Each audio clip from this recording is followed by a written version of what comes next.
Man lazimal istighfar, siapa yang banyak beristighfar, Allah berikan 4. Ja'alallahu lahu min kulli dhiqin makhraja, segala kesempitannya dilapangkan Allah, sempit hatinya dilapangkan Allah, sempit dadanya dilapangkan Allah. Wali wa min kulli hammin faraja, segala kesusahannya diberikan Allah kemudahan. Susah rezekinya, susah hidupnya, susah pikirannya, susah urusannya, dimudahkan Allah. Wa razaqahu min haitsu la yahtasib, diberi Allah rezeki dari jalan yang tidak disangka-sangka, yang tidak diduga-duga, datang rezeki itu. Siapa yang menjanjikan? Nabi Muhammad SAW. Nabi bicara dari mana? Wa ma yantiqu 'anil hawa in huwa illa wahyun yuha. Dia bicara bukan mengikuti hawa nafsunya, melainkan dari wahyu yang dibawa oleh Jibril dari Allah Subhanahu wa taala. Memperbanyak istighfar. Yang keempat, wa ma kana Allahu mu'adzibahum wa hum yastaghfirun. Allah tidak akan menurunkan azab wa hum yastaghfirun selama mereka mau beristighfar. Oleh sebab itu, kenapa tsunami tidak datang? Kenapa gunung tidak meletus? Kenapa air yang dari laut tidak naik ke darat? Kenapa tidak terjadi gempa bumi? Masih ada di Sidrap yang beristighfar. Masih ada orang yang bangun malam, salat sunat taubat menjelang subuh. Wabil ashari hum yastaghfirun. Menjelang azan subuh, di waktu sahur dia memperbanyak istighfar. Sependek-pendeknya astaghfirullah, agak panjang astaghfirullahalazim, lebih panjang astaghfirullahalazim alladzi la ilaha illa huwal hayyul qayyum wa atubu ilaih. Yang lebih afdal sayyidul istighfar, Allahumma anta rabbi la ilaha illa anta khalaqtani wa ana 'abduka wa ana 'ala 'ahdika wa wa'dika mastata'tu a'udzu bika min syarri ma sana'tu abu'u laka bi ni'matika 'alayya wa abu'u bi dhanbi faghfirli fa innahu la yaghfiru dzunuba illa anta. Dibaca dia setelah subuh, dijaga Allah sampai zuhur. Dibaca setelah zuhur, dipelihara sampai asar. Dibaca selepas asar, dijaga sampai maghrib. Dibaca sehabis maghrib, dijaga sampai isya. Dibaca habis isya, dijaga sampai subuh. Allahumma anta rabbi la ilaha illa anta khalaqtani wa ana 'abduka, aku hambamu, wa ana 'ala ahdika, aku dalam perjanjian denganmu, wa wa'dika, aku dalam MOU denganmu, mastata'tu, sesuai kemampuanmu. Abu ulaka bi ni'matika alayya, aku datang menghadapmu dengan nikmatmu, nikmat mata, nikmat telinga, nikmat otak, nikmat hati, nikmat buah pinggang, nikmat kaki, nikmat tangan. Wa abu bi dzambi, tapi justru aku datang membawa dosa. Aku datang membawa nikmat, tapi justru aku datang membawa dosa. Dosa telinga, dosa mata, dosa lidah, dosa hati. Mestinya aku datang membawa nikmat, datang membawa pahala. Wa abu bi dzambi, tapi justru aku datang membawa dosa. Tapi aku yakin dan percaya, fa innahu la yaghfiru dzunuba illa anta, tak ada yang bisa mengampunkan segala dosa kecuali engkau. Di musim pandemi yang selama ini selesai sholat hanya 3 kali saja. Assalamualaikum warahmatullah, assalamualaikum warahmatullah, astaghfirullahaladzim, astaghfirullahaladzim, astaghfirullahaladzim. Diperbanyak istighfar. Wallahi, kata Nabi Muhammad SAW, Nabi bersumpah, wallahi demi Allah, inni la astaghfiru ila rabbi wa atubu ilaih, aku beristighfar kepada Allah, aku bertaubat kepada Allah mi'ata marrah, 100 kali sehari semalam. Jadi kita pun bisa beristighfar 100 kali sehari semalam. Kalau kita hitung jari kita ini sendinya ada 20, 1, 2, 3, 4, 5, 6, 7, 8, 9, 10, 11, 12, 13, 14, 15, 16, 17, 18, 19, 20. 20 sendi. Habis sholat kita isi 20 istighfar, habis subuh 20, habis zuhur 20, habis asar 20, habis maghrib 20, habis isya 20, ditambah doa 20, ditambah tahajud 20, ditambah witir 20, ditambah bangun tidur malam 20. Hanya sekali putaran tulang-tulang sendi. Kata Nabi, likulli sulama minkum sedekah, setiap tulang-tulang sendi ini mesti ada sedekahnya. Apa maksud sedekah tulang sendi? Sedekah orang kaya dengan uangnya, sedekah kita dengan sedekah tulang sendi. Astaghfirullahalazim, astaghfirullahalazim, astaghfirullahalazim, astaghfirullahalazim, astaghfirullahalazim. Allah menjanjikan balasan-balasan yang disampaikan oleh Nabi Muhammad sallallahu alaihi wasallam. Tapi di antara yang paling afdal di antara zikir ini semua adalah afdalu dzikri la ilaha illallah. Tidak ada zikir yang paling afdal daripada la ilaha illallah. Maka kita baca la ilaha illallah, la ilaha illallah, la ilaha illallah, ditutup dengan kalimatu haqqin 'alaiha nahya, dengan itu kita hidup, wa 'alaiha namutu, dengan itu kita mati, wa bi'anu ba'su, dengan itu kita akan dibangkitkan di padang mahsyar. Hidupnya dengan la ilaha illallah, matinya dengan la ilaha illallah. Kenapa disebut hidupnya dengan la ilaha illallah? Karena waktu awal hidupnya ayahnya mengazankan ke telinganya, asyhadu an la ilaha illallah. Itulah makna alaiha nahya, dengan itu kita hidup. Kenapa disebut alaiha namutu, dengan itu kita mati? Karena matinya ditalqinkan ke telinga sebelah kanan, la ilaha illallah. Matinya pun dengan la ilaha illallah. Wa bi'anu ba'su, nanti dia dibangkitkan di padang mahsyar juga dengan kalimat la ilaha illallah. Tapi jangan lupa, orang yang hanya berkata la ilaha illallah tidak diakui Islamnya. Orang yang hanya berkata la ilaha illallah tidak diterima amalnya sebelum dia sepasang dengan Muhammadur Rasulullah. Oleh sebab itu maka salawat, apalagi hari ini hari Jumat, Sayyidul Ayyam, kata Nabi, perbanyaklah salawat pada hari Jumat. Allahumma salli ala Sayyidina Muhammad wa ala ali Sayyidina Muhammad. Allahumma salli ala Sayyidina Muhammad wa ala ali Sayyidina Muhammad. Allahumma salli ala Sayyidina Muhammad wa ala ali Sayyidina Muhammad. Khusus pada hari Jumat. Hari yang lain kita berselawat, tapi pada hari Jumat maka kita perbanyak solawat, solawat, solawat, solawat. Inna salatakum ma'rudatun alayya. Solawat kamu dari rumah kamu, dari tempat kamu bersolawat. Solawat orang sidrap dibawa ke Masjid Nabawi. Salawat orang sidrap dibawa ke makam Nabi. Allahumma salli ala Sayyidina Muhammad dari Masjid Agung Sidrap dibawa ke Masjid Nabawi di kota Al-Madinah Al-Munawwarah. Lalu kemudian sahabat bertanya, kaifa salatuna ma'rudatun alaika wa qad arimta? Bagaimana salawat kami dibawa ke makammu padahal engkau sudah mati, meninggal dunia? Bukankah orang yang mati itu tidak hidup? Bukankah orang mati itu dimakan cacing tanah? Apa jawab Nabi? Innallaha harramal arda ajsadal anbiya. Allah mengharamkan tanah memakan jasad para nabi. Jadi sahabat Nabi itu rasional, sahabat Nabi itu berpikir, sahabat Nabi itu bukan hanya diam, sahabat Nabi itu bukan hanya nerima saja, sahabat Nabi itu bertanya, bagaimana mungkin salawat kami bisa dibawa ke makammu padahal kau sudah mati dimakan cacing tanah? Nabi menjawab, innallaha harramal arda ajsadal anbiya. Allah mengharamkan tanah memakan jasad para nabi.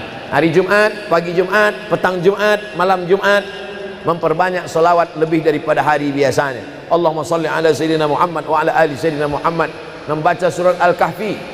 Man qara'a surat Al-Kahfi yaumal jumu'ati. Siapa yang membaca surat Al-Kahfi hari Jumat, pagi Jumat, siang Jumat, sore Jumat, malam Jumat, adha'a lahu min nur. Allah berikan dia cahaya, pencerahan, terang pandangannya, terang matanya, terang pikirannya, terang hatinya. Kalau sudah gelap, kita suntuk. Makanya anak kecil tidak boleh mati lampu. Kalau ada anak kecil malam mati lampu, nafasnya bisa sesak. Kenapa sesak? Sempit dadanya. Itu maknanya kalau Allah kasih kita terang cahaya karena membaca surat Al-Kahfi hari Jumat. Tapi jangan sampai menyuruh orang baca surat Al-Kahfi, ternyata yang ceramah ini belum baca surat Al-Kahfi. Bacalah surat Al-Kahfi. Ustaz sudah baca? Oh, saya ngajak aja. Enggak. Sebelum ceramah saya baca dulu. Malam Jumat, tadi malam. Habis sholat tahajud, duduk, baca surat Yasin, baca surat Al-Kahfi. Supaya waktu menyampaikannya plong. Karena kalau kita hanya menyuruh saja tidak mengamalkannya, terasa di dalam hati. Bacalah surat Al-Kahfi. Pembohong. Oleh sebab itu saya mengajak, tapi saya sudah baca duluan. Man qara'a surat Yasin lailatal Jum'ah. Siapa yang membaca surat Yasin malam, tidak hanya malam Jumat. Man qara'a Yasin fi lailatin, tak ada disebut malam Jumat. Siapa yang baca surat Yasin pada suatu malam, malam Senin, malam Selasa, malam Rabu, malam Kamis, malam Ahad, malam Jumat, ghufira lahu, asbaha maghfuran lah. Waktu subuh dia sudah diampunkan Allah. Adapun surat Al-Kahfi tadi malam, malam Jumat, pagi Jumat, siang Jumat, sore Jumat, sampai nanti sebelum matahari tenggelam. Dan dari salat asar sampai matahari tenggelam, waktu mustajab untuk berdoa, didoakan segala kebaikan-kebaikan. Sayyidul ayyam, induk dari segala hari. Berapa banyak orang amat sangat ingin hidup di hari ini, tapi meninggal kemarin sore. Berapa banyak amat sangat ingin hidup di bulan ini, tapi sudah didahului oleh ajal, janji kepada Allah Subhanahu wa taala. Jangan ada sedetik pun waktu yang sia-sia, yang kosong hampa, tanpa kita isi dengan amal kepada Allah Subhanahu wa taala. Man shalla alayya salatan, siapa yang bersolawat satu kali, sallallahu alaihi biha asyra, Allah balas 10 kebaikan. Huttan anhu asyara sayiat, ditutupi 10 kesalahan. Wa rufi'at lahu asyara darajat, dinaikkan 10 darajat tingkatan kemuliaan. Satu kali salawat 10 dosa diampunkan, 10 kebaikan pahala dituliskan, 10 darajat kemuliaan diangkat, dinaikkan di hadapan Allah Subhanahu wa taala. Oleh sebab itu maka hari ini kita perbanyak solawat, pertemuan solawat, berjumpa dengan orang bersolawat. Dan kita memang melakukan tradisi-tradisi itu. Ketika ada orang mau menikah bersolawat, anaknya akikah bersolawat, acara walimah bersolawat, khotib khutbah Jumat kalau tidak bersolawat batal Jumatnya. Orang yang sedang sholat kalau dia tidak bersolawat, menurut mazhab Syafi'i batal sholatnya. Orang yang berdoa kalau tidak bersolawat, doanya tergantung tidak dikabulkan Allah. Majlis kita kalau tidak ada solawat, maka majlis itu berubah menjadi majlis antanajifah, majlis mangkai, majlis busuk, majlis berbau. Oleh sebab itu tidak ada cara lain menolak ini semua adalah dengan cara bersolawat, solawat dan solawat. Itu poin yang ketiga. Poin yang keempat, di antara menjauhkan kita dari bala ini, tolak bala ini adalah shadaqatus sirri tadfa'u mitatas su. Sedekah menolak bala, mati su'ul khatimah. Makanya dulu kita ada istilah sedekah tolak bala. Sedekah menolak musibah, sedekah menolak bencana, sedekah menolak wabah. Oleh sebab itu maka yang selama ini biasa bersedekah kepada anak yatim, biasanya menyambut Ramadan, jangan lagi tunggu bulan Ramadan, datangi rumah anak yatim, makan mereka, sembako beras mereka, masukkan ke dalam karung 10 kilo, gula sekilo, minyak sekilo, susu saset, ikan sarden, masukkan, berikan. Ini dengan niat menolak segala musibah, segala bencana, segala wabah. Orang-orang yang mati itu kalau dia ditanya Allah Subhanahu wa taala, hai mayit, hai orang yang mati, seandainya ku kasih kau hidup lagi, mau apa tidak? Mereka amat sangat ingin hidup. Apa kata mereka? Kami ingin hidup. Laula akhartani ila ajalin qarib, kasihlah kami hidup ya Allah qarib, sebentar, sekejap, semenit, sedetik saja. Kalau aku kasih kau hidup, kau mau apa? Kata Allah. Mereka menjawab, dalam Al-Quran diceritakan, laula akhartani ila ajalin qarib, kalau kau kasih aku hidup walaupun sedetik saja, fa as-saddaqa, aku mau bersedekah ya Allah. Kenapa orang mati itu tidak berkata, kasih aku hidup sedetik saja, aku mau haji dan umrah? Tidak ada. Kasih aku sedetik saja, aku mau pergi berjihad? Tidak. Kasih aku sedetik saja, aku mau sholat sepanjang malam? Tidak. Mereka mengatakan, fa as-saddaqa, aku mau bersedekah. Mengapa orang mati itu kalau dihidupkan mau bersedekah? Dijawab oleh para ulama, karena haji dan umrah balasannya nanti setelah hisab masuk surga. Al-hajjul mabrur, haji yang mabrur, laisa lahu jaza illal jannah, balasannya surga. Tapi sedekah balasannya sudah didapatkan ketika dikubur. Begitu mati masuk kubur langsung dapat balasan sedekah. Itulah makanya kata Nabi, idza matal insan, kalau manusia mati, inqata'a, putus amalnya. Tapi ada yang tak putus, shadaqatun jariyah, sedekah yang mengalir. Belum bangkit dari kubur, belum padang mahsyar, belum hisab, belum timbangan amal, belum meniti titian siratal mustaqim, balasannya sudah nampak. Itu kehebatan sedekah dibandingkan amal yang lain. Oleh sebab itu sedekah ini luar biasa. Shadaqatus sirri tadfa'u mitatas su, sedekah menolak mati su'ul khatimah, sedekah menolak bala. Man lazimal istighfar, siapa yang banyak beristighfar, Allah berikan 4. Ja'alallahu lahu min kulli dhiqin makhraja, segala kesempitannya dilapangkan Allah, sempit hatinya dilapangkan Allah, sempit dadanya dilapangkan Allah. Wali wa min kulli hammin faraja, segala kesusahannya diberikan Allah kemudahan. Susah rezekinya, susah hidupnya, susah pikirannya, susah urusannya, dimudahkan Allah. Wa razaqahu min haitsu la yahtasib, diberi Allah rezeki dari jalan yang tidak disangka-sangka, yang tidak diduga-duga, datang rezeki itu. Siapa yang menjanjikan? Nabi Muhammad SAW. Nabi bicara dari mana? Wa ma yantiqu 'anil hawa in huwa illa wahyun yuha. Dia bicara bukan mengikuti hawa nafsunya, melainkan dari wahyu yang dibawa oleh Jibril dari Allah Subhanahu wa taala. Memperbanyak istighfar. Yang keempat, wa ma kana Allahu mu'adzibahum wa hum yastaghfirun. Allah tidak akan menurunkan azab wa hum yastaghfirun selama mereka mau beristighfar. Oleh sebab itu, kenapa tsunami tidak datang? Kenapa gunung tidak meletus? Kenapa air yang dari laut tidak naik ke darat? Kenapa tidak terjadi gempa bumi? Masih ada di Sidrap yang beristighfar.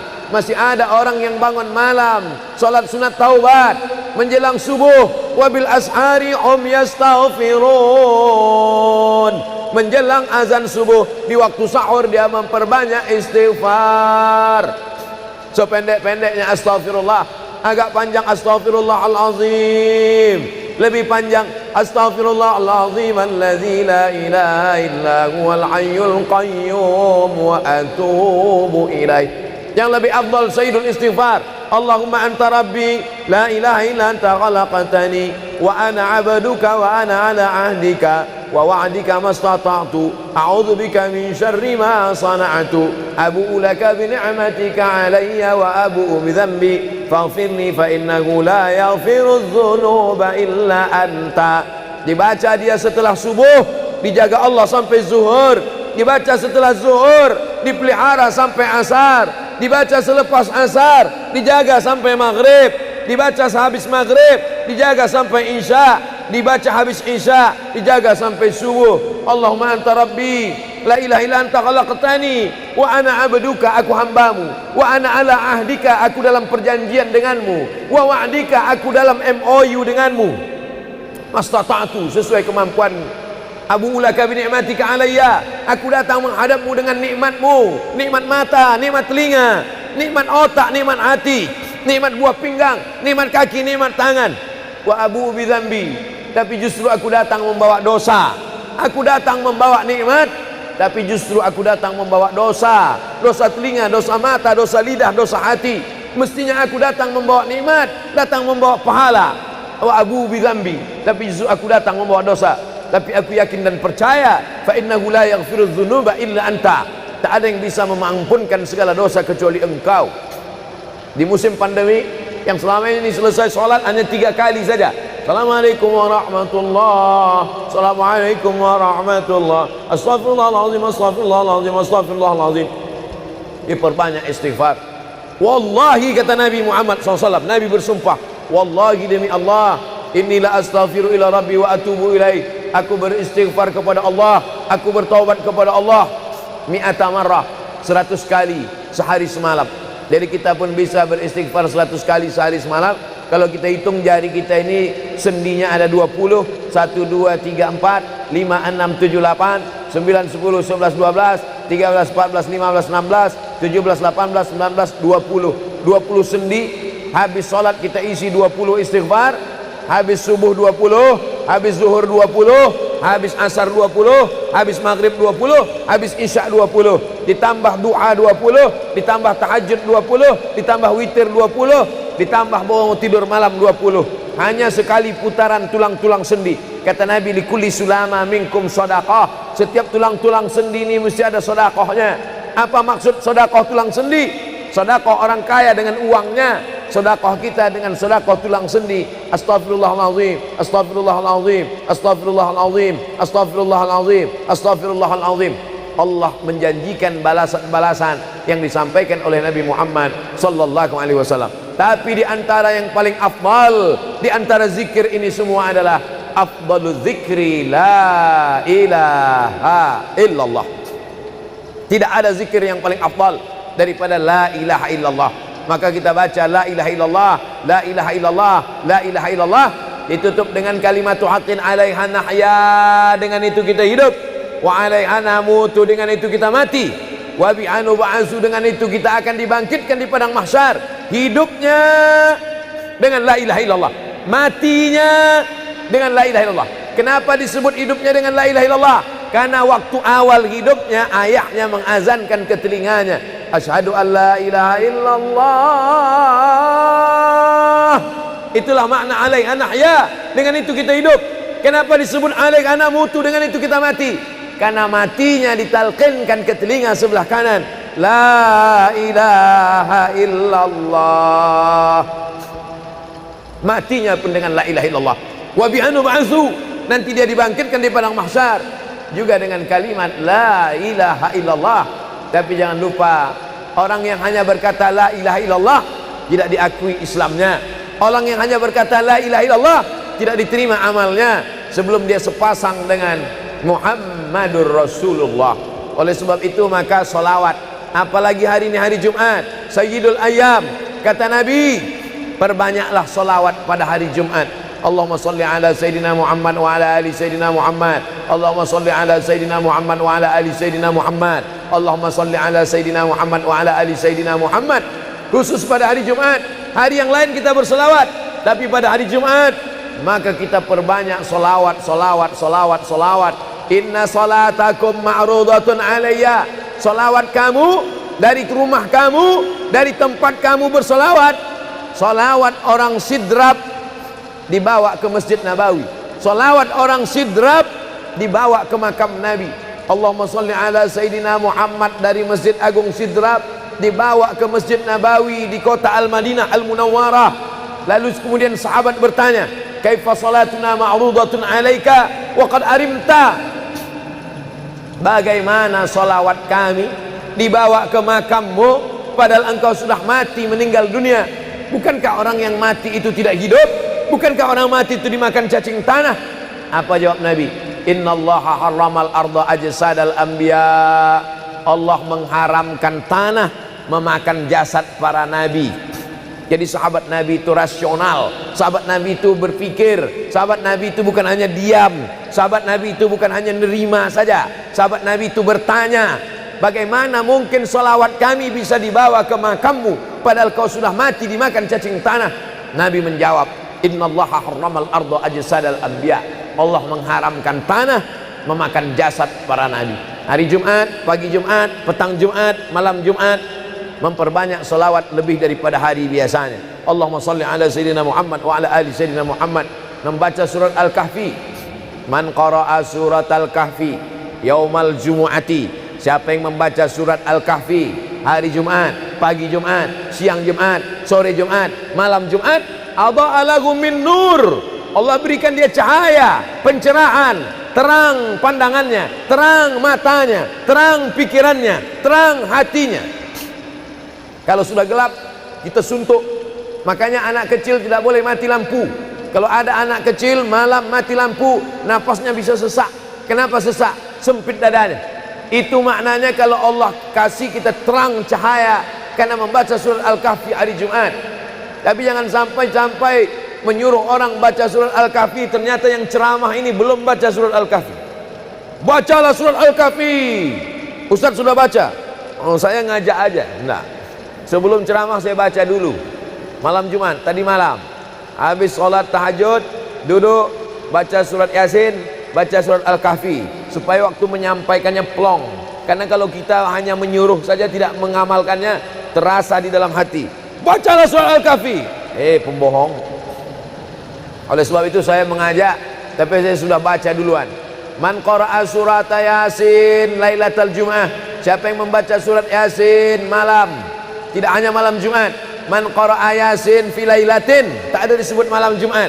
Siapa yang baca surat Yasin pada suatu malam, malam Senin, malam Selasa, malam Rabu, malam Kamis, malam Ahad, malam Jumat, ghufira lahu, asbaha maghfuran lah. Waktu subuh dia sudah diampunkan Allah. Adapun surat Al-Kahfi tadi malam, malam Jumat, pagi Jumat, siang Jumat, sore Jumat, sampai nanti sebelum matahari tenggelam. Dan dari salat asar sampai matahari tenggelam, waktu mustajab untuk berdoa, didoakan segala kebaikan-kebaikan.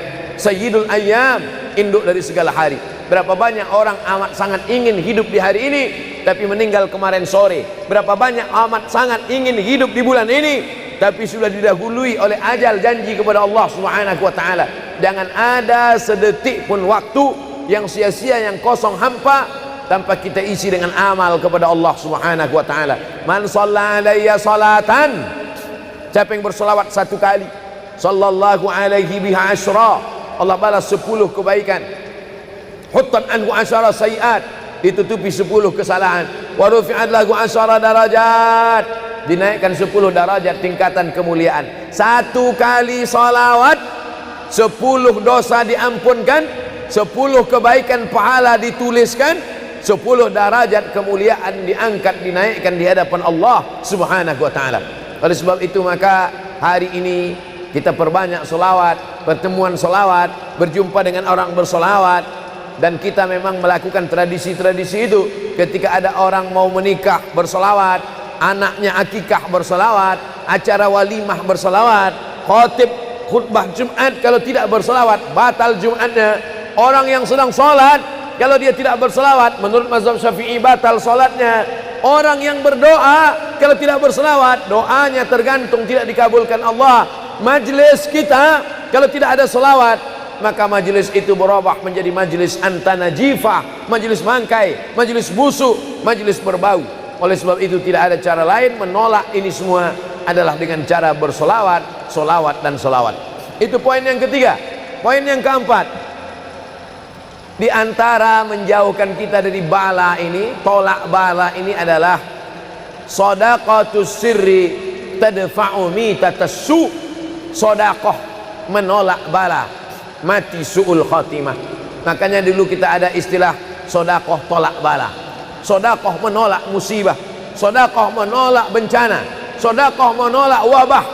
Oleh sebab itu maka yang selama ini biasa bersedekah kepada anak yatim, biasanya menyambut Ramadan, jangan lagi tunggu bulan Ramadan, datangi rumah anak yatim, makan mereka, sembako beras mereka, masukkan ke dalam karung 10 kilo, gula sekilo, minyak sekilo, susu saset, ikan sarden, masukkan, berikan. Ini dengan niat menolak segala musibah, segala bencana, segala wabah. Orang-orang yang mati itu kalau dia ditanya Allah Subhanahu wa taala, hai mayit, hai orang yang mati, seandainya ku kasih kau hidup lagi, mau apa tidak? Mereka amat sangat ingin hidup. Apa kata mereka? Kami ingin hidup. Laula akhartani ila ajalin qarib, kasihlah kami hidup ya Allah qarib, sebentar, sekejap, semenit, sedetik saja. Kalau aku kasih kau hidup, kau mau apa? Kata Allah. Mereka menjawab, dalam Al-Quran diceritakan, laula akhartani ila ajalin qarib, kalau kau kasih aku hidup walaupun sedetik saja, fa as-saddaqa, aku mau bersedekah ya Allah. Kenapa orang mati itu tidak berkata, kasih aku hidup sedetik saja, aku mau haji dan umrah? Tidak ada. Kasih aku sedetik saja, aku mau pergi berjihad? Tidak. Kasih aku sedetik saja, aku mau sholat sepanjang malam? Tidak. Mereka mengatakan, fa as-saddaqa, aku mau bersedekah. Mengapa orang mati itu kalau dihidupkan mau bersedekah? Dijawab oleh para ulama, karena haji dan umrah balasannya nanti setelah hisab masuk surga. Al-hajjul mabrur, haji yang mabrur, laisa lahu jaza illal jannah, balasannya surga. Tapi sedekah balasannya sudah didapatkan ketika dikubur. Begitu mati masuk kubur langsung dapat balasan sedekah. Itulah makanya kata Nabi, idza matal insan, kalau manusia mati, inqata'a, putus amalnya. Tapi ada yang tak putus, shadaqatun jariyah, sedekah yang mengalir. Belum bangkit dari kubur, belum padang mahsyar, belum hisab, belum timbangan amal, belum meniti titian siratal mustaqim, balasannya sudah nampak. Itu kehebatan sedekah dibandingkan amal yang lain. Oleh sebab itu sedekah ini luar biasa. Shadaqatus sirri tadfa'u mitatas su, sedekah menolak mati su'ul khatimah, sedekah menolak bala. Alhamdulillah, Allahumma salli ala Sayyidina Muhammad wa ala ali Sayyidina Muhammad. Kullu amrin zibalin, semua amal yang baik, walam yubda' bihamdillah, kalau tidak diawali dengan alhamdulillah, pujian kepada Allah, fahuwa aqta', maka amal itu putus. Makna putus, putus sampai di dunia saja, tak boleh dibawa sebagai bekal menghadap Allah. Maka kita ingin amal kita malam ini tidak putus, maka kita awali dengan alhamdulillahi rabbil alamin. Setiap majelis kalau tidak disebut namanya, maka majelis itu antanajifah, majelis yang busuk, majelis bau, majelis bangkai. Maka kita sebut namanya, Allahumma salli ala Sayyidina Muhammad wa ala ali Sayyidina Muhammad. Laisa minna, bukan golongan kami, kata Nabi SAW. Man lam yarham saghirana, sesiapa yang tidak sayang kepada budak anak kecil, walam ya'rif syarafa kabirina, tidak hormat kepada orang tua, maka dia tidak diperakui sebagai umat Nabi Muhammad SAW. Semua anak-anak muda-muda, belia-belia yang saya sayangi, para alim ulama, tuan-tuan guru, datuk-datuk, datin-datin, semua yang berhadir ini insyaallah dimuliakan Allah Subhanahu wa taala. Amin ya rabbal alamin. Tajuk kita malam ini 8 keutamaan orang yang bersedekah menurut Al-Qur'an dan sunnah Nabi Muhammad sallallahu alaihi wasallam. Keutamaan yang pertama, kalau orang mati itu ditanya, apakah kamu mau hidup lagi? Maka orang mati itu menjawab, tapi belum ada orang yang mati hidup lagi. Macam mana kita boleh tahu dia menjawab? Sebab diceritakan Allah dalam Al-Quran. Apa kata mereka? A'udzubillahi minasyaitonirrajim. Laula akhartani ila ajalin qarib, kalaulah kami yang sudah mati ini diberi masa lagi, ajal masa, qarib pendek, sikit, kejap. Kalaulah kami boleh dibagi masa hidup lagi walaupun sikit, walaupun kejap, apa yang ingin mereka lakukan? Fa as-saddaqa, kami ingin bersodaqah. Mereka tak ada kata, kalaulah kami boleh hidup lagi, kami ingin jihad, tak ada. Kalau boleh hidup lagi, kami ingin pergi haji, tak ada. Mereka katakan fa as-saddaqa, kami ingin bersodaqah. Kenapa sodaqah? Kenapa bukan perang? Maka ulama membagi jawaban. Karena kalau haji itu balasannya nanti di surga. Wal hajjul mabrur laisa lahu jazaa'un illal jannah. Haji mabrur balasannya surga nanti selepas hari kiamat. Tapi kalau sedekah, balasan pahalanya diperolehi ketika di alam kubur. Itulah kenapa orang-orang yang mati itu ingin kalau hidup lagi fa as-sadaqah, mereka ingin bersedekah. Sedekah, hampir semua kata-kata dalam bahasa Arab itu asalnya 3 huruf. Sadaqah. Sadaqah artinya benar. Sadaqallahul azim, maha benar Allah. Sadaqah artinya benar. Kalau memang benar betul iman kita, mana buktinya? Buktinya adalah dengan bersedekah. Itulah kenapa sedekah itu disebut dengan sedekah, tanda iman itu benar. Karena untuk menggerakkan lidah bercakap sangat mudah. Apa kata pepatah orang Melayu? Lidah tak bertulang, mudah saja menggerakkan. Asyhadu an la ilaha illallah wa asyhadu anna Muhammadar Rasulullah. Kalau memang benar betul cakap, mana buktinya? Buktinya adalah sedekah. Lelaki mengatakan saya cinta kepada kamu, senang saja nak mengatakan cinta, tapi apa bukti, proof, mana memang betul cinta? Maka dia mesti bagikan sedekah. Kalau yang tadi itu sedekah, kalau ini namanya sadaq. Sadaq artinya mahar. Mahar pernikahan lelaki dengan perempuan, aku nikahkan engkau dengan anak saya dengan memberikan cincin emas dan gelang rantai tunai. Itulah dia sadaq, tanda bukti cinta dia kepada seorang perempuan. Sadaqah, benar. As-sidqu, sidik, benar. As-siddiq, orang yang benar. Maka disebut dia dengan Abu Bakar Siddiq, kerana dia benar memberikan emas sebesar batu waktu dibawa pergi hijrah bersama Nabi Muhammad SAW.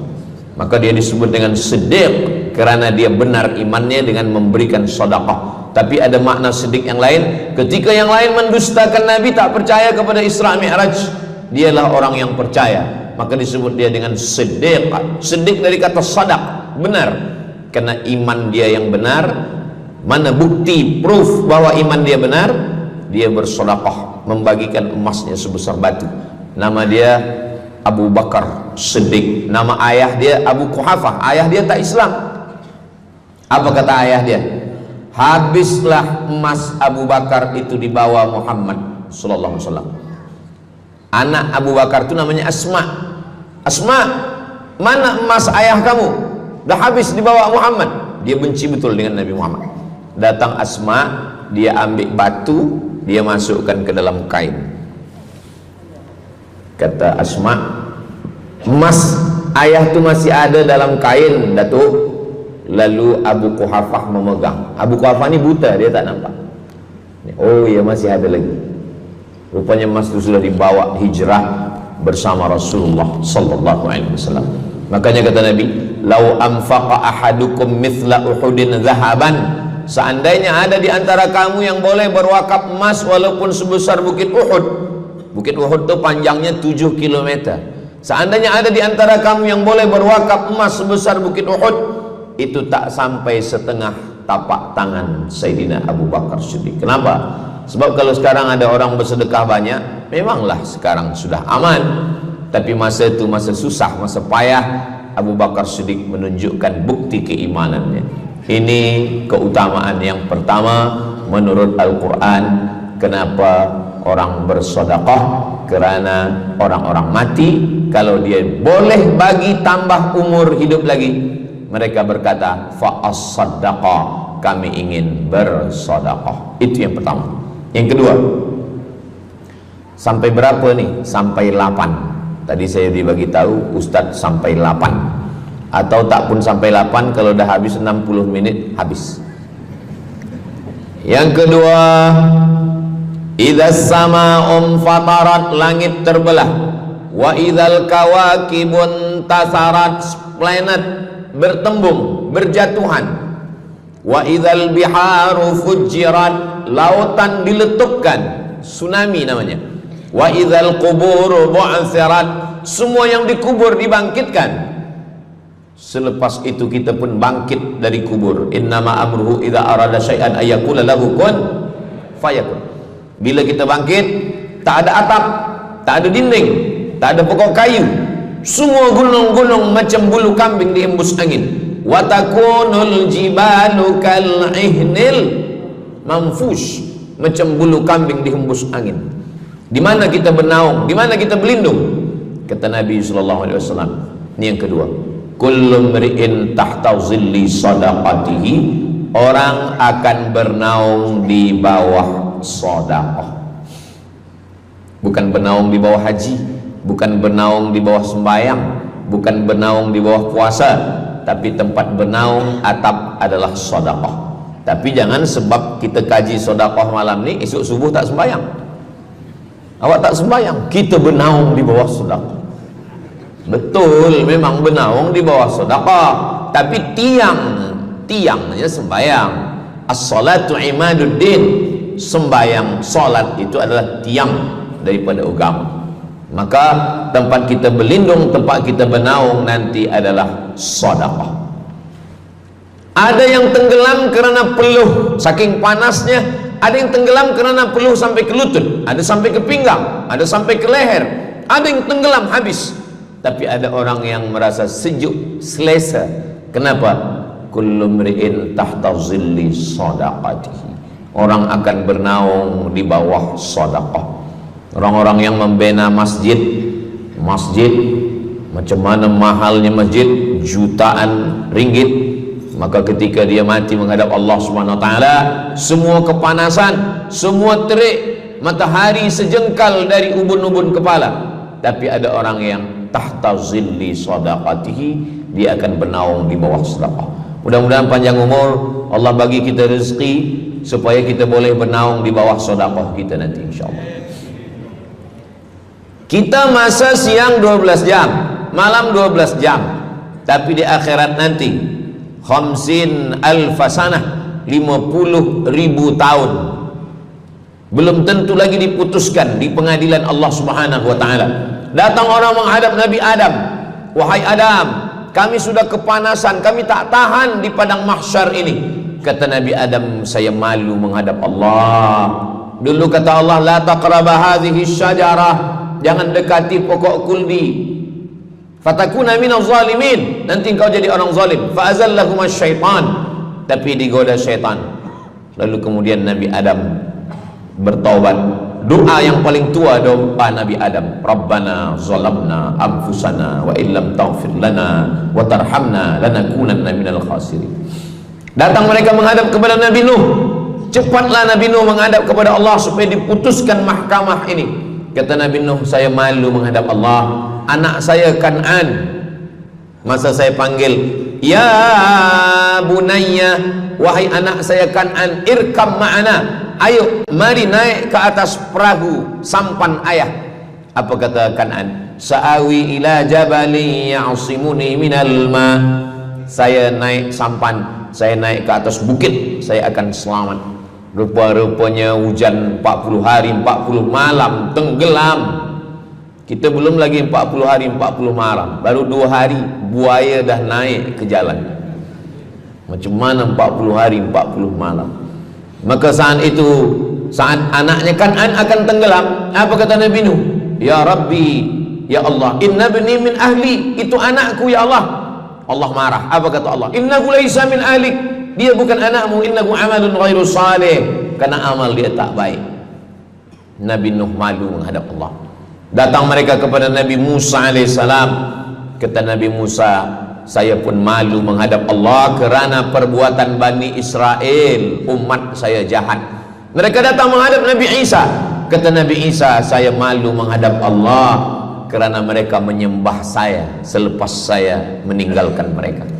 Pada akhirnya mereka datang menghadap Sayyidina wa Maulana wa Syafi'ina Muhammad sallallahu alaihi wasallam. Hanya Nabi Muhammad lah yang berani menghadap Allah. Sebab apa? Sebab dia umatnya. Maka walaupun kita umat yang paling kecil, umur paling pendek, badan paling tidak bertenaga, tapi kita adalah umat yang pertama nanti yang akan diputuskan perkara, dan kita adalah umat yang pertama akan masuk ke dalam surga Allah Subhanahu wa ta'ala. Maka banyak mereka yang ingin menjadi umat Nabi Muhammad. Bahkan Nabi Musa pun ingin menjadi umat Nabi Muhammad sallallahu alaihi wasallam. Masa Umar bin Khattab datang membawa lembaran-lembaran Taurat, Nabi berkata, apa itu wahai Musa? Taurat. Nabi Muhammad SAW memanggil, mari Taurat. Lalu Nabi Muhammad mengkoyak. Apa kata Nabi? Lau kana Musa hayyan ma wasa'ahu illa iyattabi'ani. Kalaulah Musa masih hidup, dia pasti akan ikut saya. Dan itu betul pada peristiwa Isra dan Mi'raj. Nabi jadi imam, Nabi Musa jadi makmum, Nabi Isa jadi makmum, Nabi Ibrahim jadi makmum, semua nabi-nabi jadi makmum. Imamnya adalah Sayyidina wa Maulana Muhammad sallallahu alaihi wasallam. Jadi keutamaan yang kedua, kita bernaung di bawah sedekah.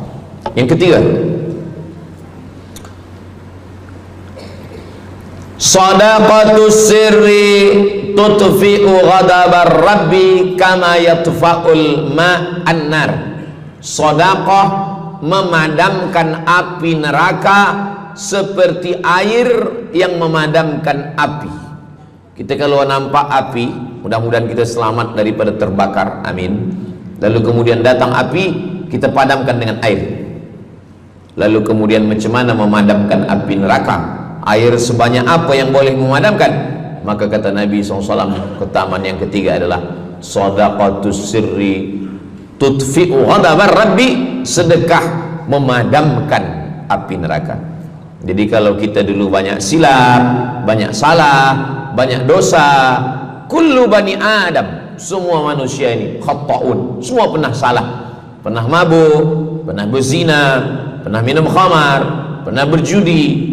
Kalaupun dia tidak buat dosa yang zahir, pernah hasad, pernah dengki, busuk hati. Maka ketika itu macam mana memadamkan murka Allah dengan istighfar, memadamkan dengan sembahyang, solat, sunat, taubat. Ada satu cara lagi. Dengan cara apa? Memadamkannya dengan sedekah.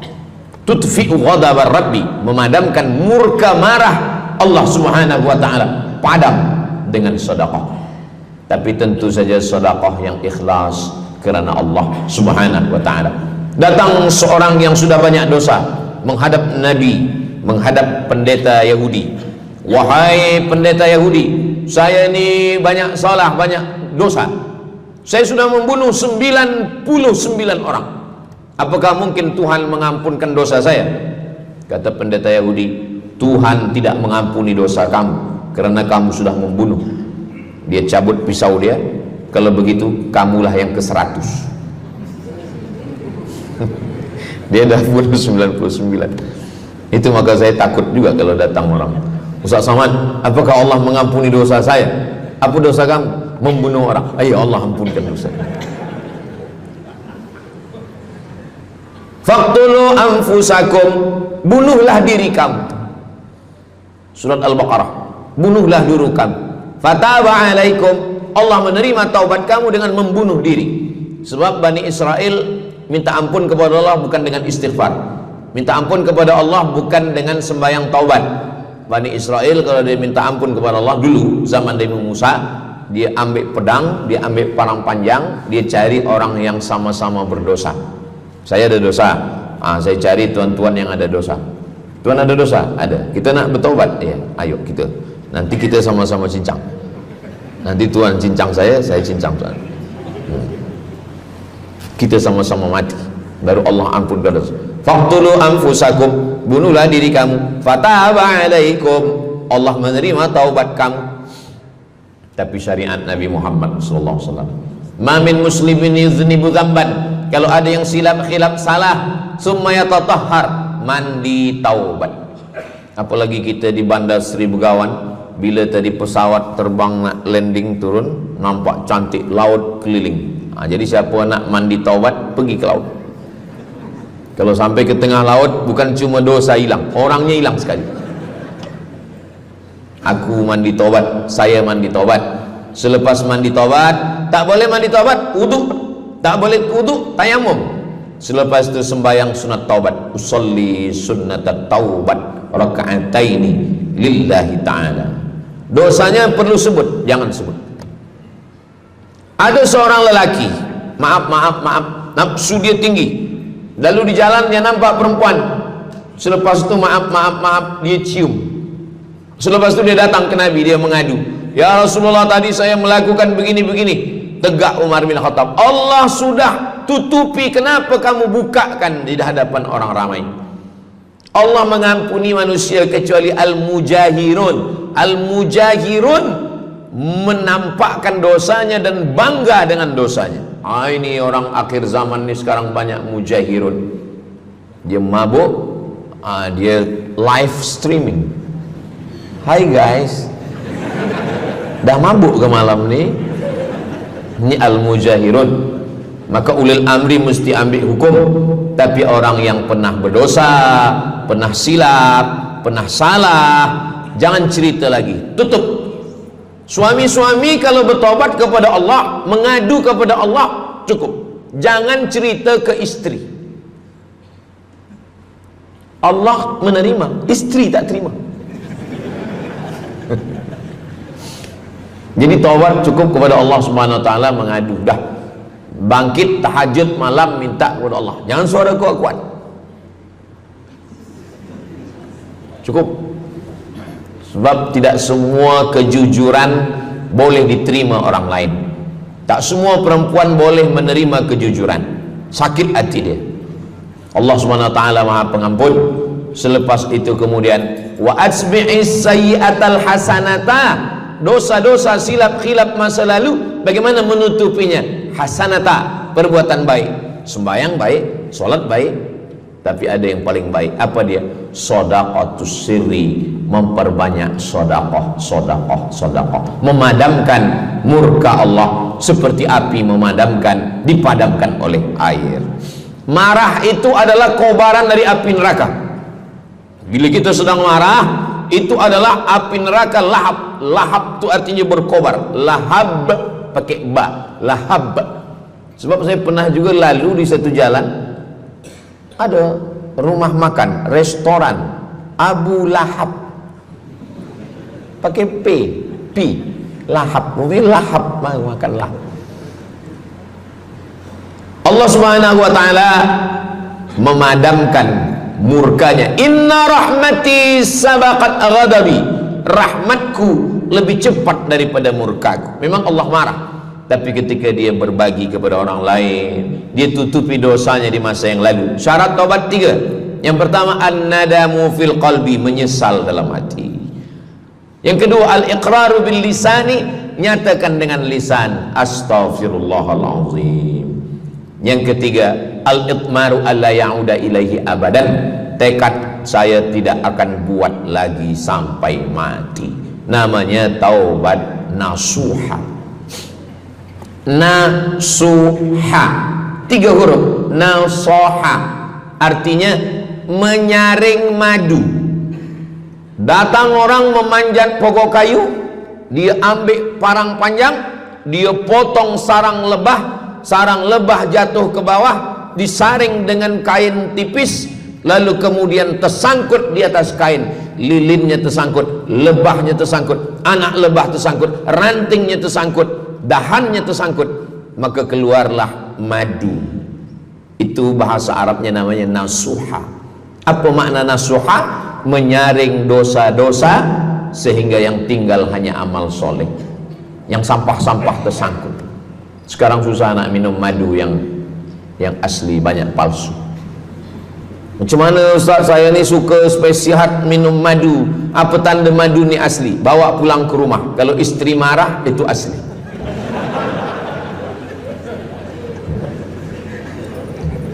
Yang keempat, ini jangan diingat, lupakan.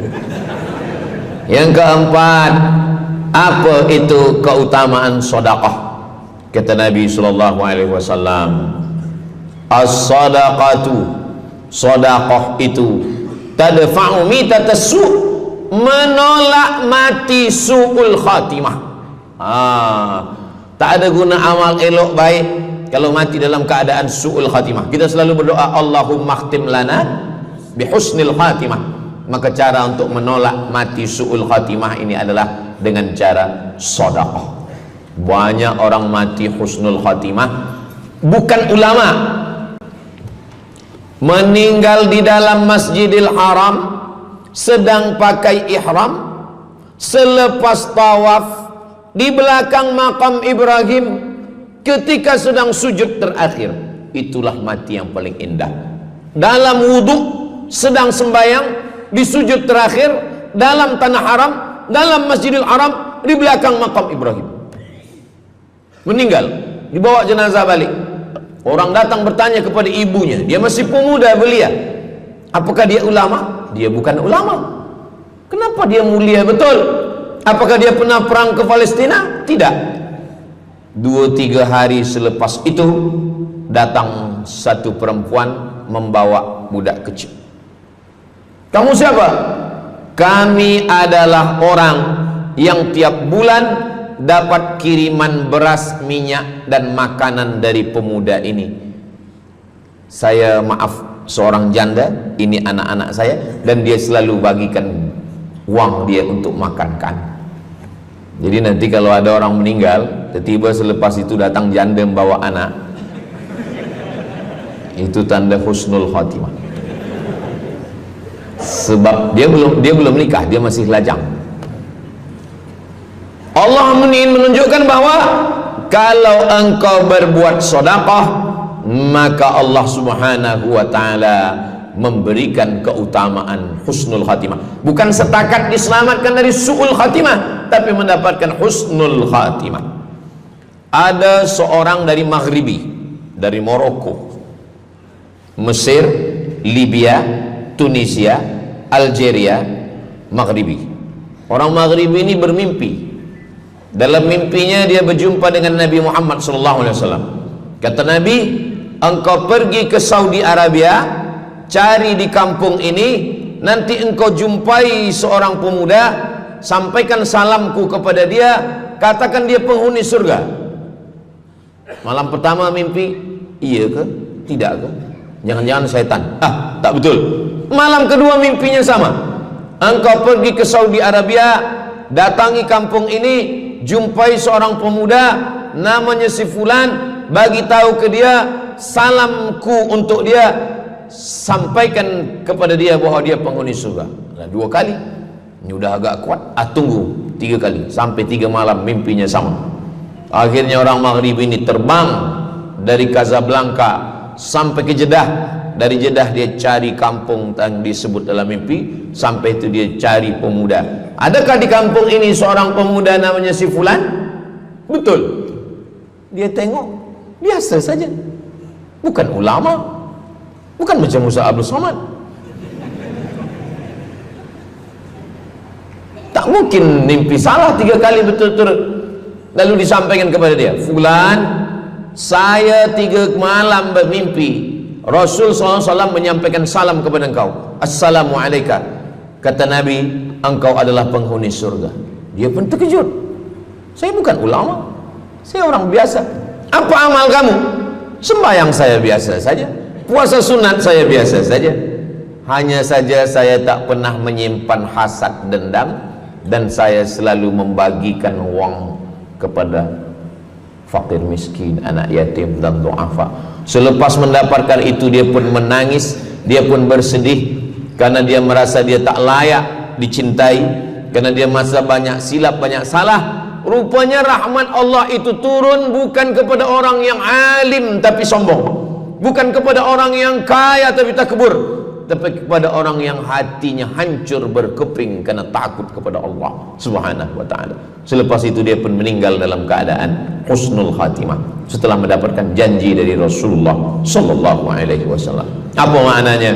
Bahwa kalau kita tak boleh sembahyang sampai tegak lutut bengkak, kalau kita tak tergolong orang yang rajin puasa sunat berhari-hari, kalau kita bukan orang yang kuat berjihad fisabilillah, maka carilah satu pintu. Pintu itu bernama babus sedekah. Karena banyak yang sudah melaluinya dan mereka dimuliakan Allah, diselamatkan daripada su'ul khatimah. Yang keberapa? Kelima. Saya sebetulnya ingat, saya nak cuba aja. Kalau jamaah masih ingat, itu maknanya mereka masih konsen lagi, masih sedar. Kalau dah terserah Ustaz lah nama berapa, kami pun dah nak balik ke dalam. Yang kelima, dawu mardakum bis sadaqah. Yang kelima, dawu mardakum bis sadaqah. Obati orang yang sakit di antara kamu dengan sedekah. Datang seorang lelaki yang lututnya bernanah menemui Imam Abdurrahman ibnu Mahdi. Wahai Imam Abdurrahman bin Mahdi, lutut saya ini bernanah, tak sihat-sihat. Kata Imam Abdurrahman bin Mahdi, saya ingat satu hadis Rasulullah, dawu mardakum bis sadaqah. Cuba engkau cari kampung yang di kampung itu tak ada air, kamu buat perigi. Di kampung saya namanya perigi. Lalu dia pun pergi ke kampung yang tak ada air, dia galikan perigi. Selepas itu sehari, 2 hari, 3 hari, sepekan, sebulan, lutut dia sihat kering. Dia datang lagi kepada Imam Abdurrahman ibnu Mahdi. Alhamdulillah Imam Abdurrahman ibnu Mahdi, lutut saya sudah sihat. Apa hubungan lutut dengan sedekah? Rupanya setiap orang yang mengambil air untuk minum, untuk berwudu, untuk mandi, untuk memasak, selepas itu mereka berdoa, ya Allah, berikanlah kebaikan kepada orang yang sudah membagikan air ini. Ad-du'a silahul mu'min, doa senjatanya orang beriman. Kisah ini ada dalam kitab Sa'ah wa Sa'ah, Ajaib wa Taraif. Semua ada saatnya. Beberapa kisah-kisah yang ajaib diceritakan oleh Syekh Abu Amr al-Misri dalam judul buku Sa'ah wa Sa'ah Gharaib wa Taraib. Sudah diterjemahkan ke dalam bahasa Melayu, judulnya Semua Ada Saatnya. Nama penerjemahnya Abdul Somad. Boleh dicari di google.com. Semua Ada Saat. Lalu kemudian saya sampaikan hadis ini di masjid. Dawu mardakum bis sadaqah. Obatilah orang yang sakit di antara kamu dengan sedekah. Selepas itu saya turun dari masjid, saya pergi ke kereta, di parking, datang seorang jamaah. Memang yang Ustaz sampaikan tadi betul. Kata saya, memang betul. Takkan saya sampaikan tak betul? Apa maksud awak? Betul. Istri saya kena sakit kista sebesar duit di dalam, maaf, rahim dia. Kata doktor, ini mesti diambil, kalau tidak dia makin besar makin besar. Tapi kalau diambil, dicabut, operate, nanti akan, maaf cakap, tercabut rahim sekali.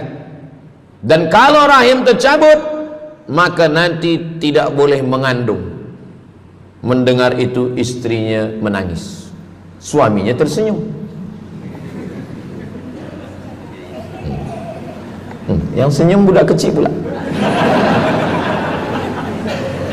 Lalu kemudian rupanya istri dia tahu tentang hadis Nabi, dawu mardakum bis sadaqah, obatilah orang yang sakit dengan bersedekah. Maka dia pun bersedekah, bersedekah, bersedekah, bersedekah.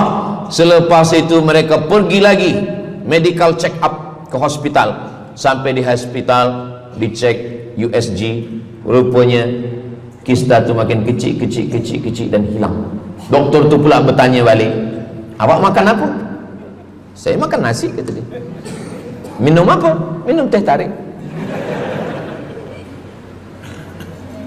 Saya amalkan hadis Nabi Muhammad SAW, dawu mardakum bis sadaqah. Kata doktor, awak tak perlu operate, dan ini tidak perlu dibelah, dan rahim awak masih boleh mengandung. Istrinya tersenyum, lakinya pula menangis.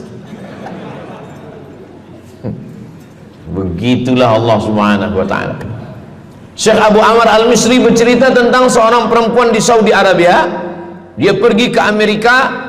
Kata doktor di Amerika, kamu sudah balik ke rumah, makan kenyang, tidur lelap. Nanti kalau puan-tuan pergi hospital, lalu dokter bercakap, balik ke rumah, makan kenyang, tidur lelap, itu maknanya malaikat maut dah dekat, tak ada obat. Maka dia pun balik ke Saudi Arabia, dia ambil harta dia, dia sedekah, dia sedekah, dia sedekah, dia sisa, dia bagikan baki sikit untuk ahli waris. Selepas itu last kali dia pergi lagi ke Amerika, last medical check up. Apa kata doktor di Amerika? Kami sudah cek, kamu sihat wal afiat. Banyak sekali orang-orang yang diberikan Allah Subhanahu wa taala keutamaan dengan sedekah, mukjizat bahwa Nabi SAW sudah meninggal dunia, tapi mukjizatnya masih ada sampai akhir zaman ini. Di antaranya adalah dawu mardakum bis sadaqah, obatilah orang yang sakit di antara kamu dengan bersedekah. Yang ketujuh, yatsba'ul mayyita salasun, yang mengiringi mayat orang mati ke liang lahat ada tiga. Yang pertama mal, bahasa Arabnya mal, orang kita menyebut mall, harta. Yang mengiringi manusia ke liang lahat, yang pertama maluhu, harta. Yang kedua ahluhu, istri, anak, menantu, kawan, jiran, sahabat. Yarji'usnani, yang dua ni balik ke rumah, anak balik, istri balik, kereta balik, semua balik. Wa yabqa wahidun, yang kekal hanya satu. Apa dia? Yang kekal hanya satu, itulah dia sedaqatuhu. Sedekah lah yang kekal. Itulah kenapa orang-orang meninggal dunia. Kita di atas dunia ini, kata Nabi, baina sittin wa sab'in. Kita hidup di atas dunia ini antara sittin, 60, sab'in, 70. 60, 70, 60, 70. Kalau umur 30, ada berjumpa jamaah umur 30 yang dia soal, dah berbini ke? Bini belum. Oh. Awak dah menikah? Belum. Apa belum nikah lagi? Kejap lagi Ramadan. Takkan jaga subuh? Macam mana nak sembahyang? Macam mana nak sahur? 30. Bila 40, soalan sudah berubah. Saya ni diabetes, saya ni kolesterol, saya ni. Bila masuk 50, dah mula tanya, saya ni rabun, tak nampak lagi. Bini pun kadang tak nampak. Bini orang nampak. Bila 60, mendengar tazkirah Ustaz Somad, mendengar tazkirah Ustaz Somad, kunci satu, jangan tersinggung. Ada beberapa jamaah tersinggung, balik meninggal. Bukan kerana tersinggung, memang ajal dah sampai. Jadi Ustaz umur berapa? Saya lahir 18 hari bulan Mei 1977. Umur rasa 27. Umur ini bukan masalah angka, tapi masalah rasa. Semua yang hadir uban, semua yang hadir banyak uban, semua yang hadir malam ini muda. Mana muda lagi Ustaz? Kami dah tua. Ini bukan orang tua, ini orang tua yang terjebak di tubuh pemuda. Ini semua pemuda-pemuda. Siapapun yang sembahyang ke masjid, siapapun yang berjamaah, maka dia muda. Siapapun yang tidur di rumah tak sembahyang, dia sudah tua. Lautan kan kuseberangi, gunung kan kudaki, masjid kulalui. Ini orang tua semua. Jadi tua dan muda itu bukan masalah usia, bukan masalah umur, tapi masalah perasaan kita. Saya kalau ditanya orang, umur Ustaz berapa? Qamariyah apa Syamsiah? Muharram Safar apa Januari Februari? Jadi masalah umur ini, insya Allah kita semua dibagi Allah kesihatan. Amin ya rabbal alamin. Yang sakit-sakit diangkat Allah penyakitnya. Amin. Jadi kata Nabi SAW, semuanya tinggal. Wa yabqa wahidun, yang tinggal hanya satu. Wa amaluhu, di antara amal adalah sedekah. Itu yang ketujuh. Nabi meninggal umur 63 tahun. Abu Bakar Siddiq 63 tahun. Imam Syafi'i lahir 150, meninggal 204. Imam Syafi'i lahir di Gaza, Palestina. Semoga Allah menolong saudara kita di Palestina. Imam Syafi'i lahir di Palestina, di Gaza 150 Hijrah. Meninggal di Fustat, Kahirah, Mesir 204. Imam Syafi'i umurnya hanya 54 tahun. 50, muda. Tapi Imam Syafi'i berada di alam barzah 204, sekarang sudah 1447, 1447 tahun. Apa maknanya? Berarti Imam Syafi'i di alam kubur sudah 1200 tahun. Soalan, lebih lama di atas tanah atau di dalam tanah? Lebih lama di alam barzah. Di alam rahim 9 bulan 10 hari. Di alam dunia 63 tahun. Kalau sampai di alam kubur menunggu hari kiamat. Imam Syafi'i sudah 1200 tahun. Tapi setiap detik, setiap menit, setiap jam, dari maghribi sampai ke Nusantara, semua orang menyebut nama Syafi'i, Syafi'i, Syafi'i, Syafi'i. Setiap kampung ada nama orang Syafi'i, setiap kawasan ada nama orang Syafi'i. Begitulah mulianya Imam Syafi'i. Kita, seandainya kita mati, berapa lama lagi kita di alam barzah? Dulu ada yang mengatakan kiamat 2012, rupanya tak jadi. Kan ada filmnya, kiamat 2012, Steven Spielberg. Tak jadi. Yas'alunaka 'anis sa'ati ayyana mursaha. Mereka bertanya kepadamu tentang hari kiamat. Qul, katakan, la ya'lamuha illa hu. Yang tahu hanya Allah Subhanahu wa ta'ala. Pikirkan, kalau kita mati, apa yang akan mengalir? Rumah kita dijual anak kita, dibagi-bagi kepada ahli waris. Kereta kita dijual semuanya. Tapi orang yang membina masjid di Brunei Darussalam, masjid dah cantik-cantik, besar-besar, elok-elok. Tadi kami cerita tentang Muslim yang ada di Kamboja, yang ada di Vietnam, yang ada di Myanmar, kesusahan, kepayahan, yang ada di Palestin. Itu kalau kita tolong, mengalir sampai hari kiamat. Kita fikirkan apa yang akan mengalir selepas kita mati menghadap Allah Subhanahu wa ta'ala. Di antara yang pasti mengalir, anak belum tentu. Waktu kita hidup dia soleh, selepas kita mati dia stres. Na'udzubillah. Mudah-mudahan anak-anak kita semua anak-anak yang soleh-soleh. Tapi yang pasti adalah sedekah. Maka kita siapkan sedekah menolong agama Allah Subhanahu wa ta'ala. Yang ke-8, kata Nabi sallallahu alaihi wasallam, idza matal insan, hadisnya ada dalam Sahih Muslim. Idza matal insan, ada orang yang membaca hadis ini idza mata ibnu Adam. Idza mata ibnu Adam itu tarjamah, bukan bunyi teks. Bunyi teksnya idza matal insan, kalau manusia mati, inqata'a, putus. Tapi banyak yang salah faham tentang hadis nih. Kamu malam ni tak ada buat kenduri orang mati, tak ada baca doa, tak ada baca yasin, tak ada baca tahlil. Idza matal ibnu Adam, kalau manusia sudah mati, putus. Jangan kirim-kirim doa lagi. Banyaklah soalan ke saya, Ustaz Abdul Somad, ya, macam mana kalau orang sudah mati tak ada anak, lalu siapa yang mendoakan dia? Kata saya, yang mendoakan dia saya. Allahumma ghfir lahu warhamhu wa'afihi wa'fu anhu. Siapa yang akan bacakan Al-Fatihah untuk dia?